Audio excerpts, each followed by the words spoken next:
The Community Assisted Response and Engagement Department was established as the third public safety department in Seattle about 3 years ago, with the intention of being co-equal with police and the fire department. The department houses Seattle 911. That's the largest division. We field about 900,000 calls a year for service. About 2,500 calls will come in today. The second division is what we're most well known for. That's the Diversified Response Unit. So that's a team of care community crisis responders. They go out to low acuity emergency 911 calls. So I always describe them like social work in nature. Don't need a gun and a badge.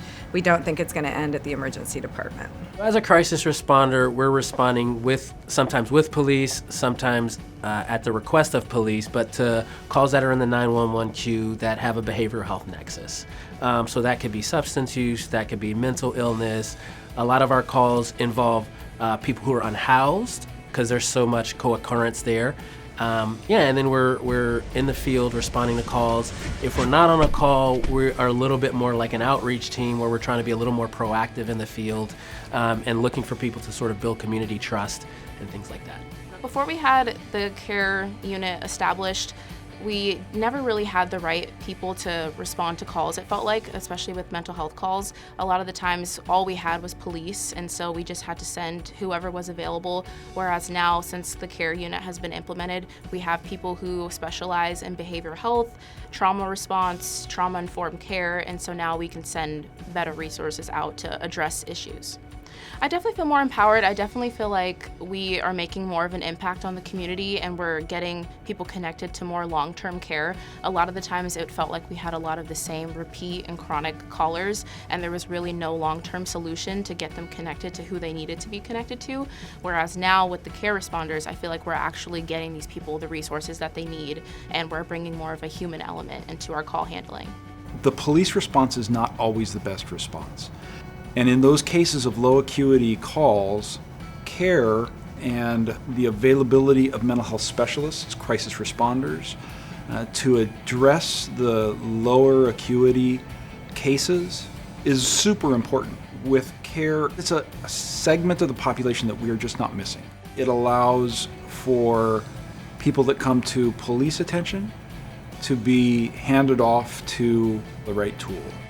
Oftentimes, it's easy for first responders or anyone to kind of get set in their ways of doing things. But what we see is communities are continuously evolving, and it's up to us as first responders to evolve with the community to meet the different needs that we face. When we think about the hazards and the challenges that we face today, they're very different than 30 years ago.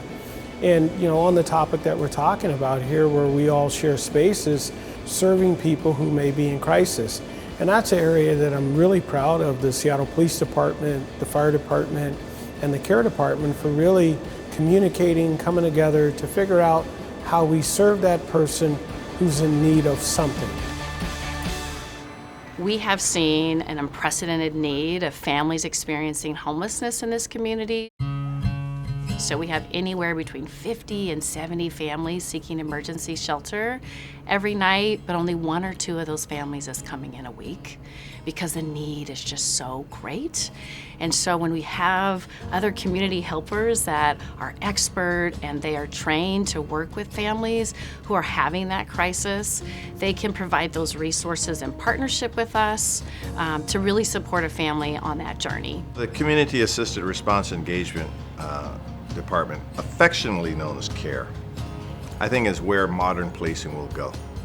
We realize now, particularly with some of the mental illness and some of the drug addiction, that we need a new skill set out there in some of these crisis situations. And I believe our department is modeling the kind of response that we want, an unarmed response, but nevertheless a professional, empathetic response, a best practice of making sure that we are treating aggressively, meaningfully, and making sure that we aren't harming someone that is usually in a crisis.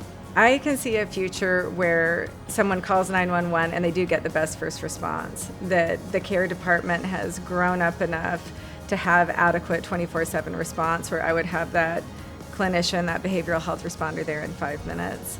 I think as we do that, we will free law enforcement up. I think we'll see precipitous drops in rates of crime and crisis both. And then, ultimately, we need to intervene earlier. So I hope that CARE grows more into that prevention and early intervention space.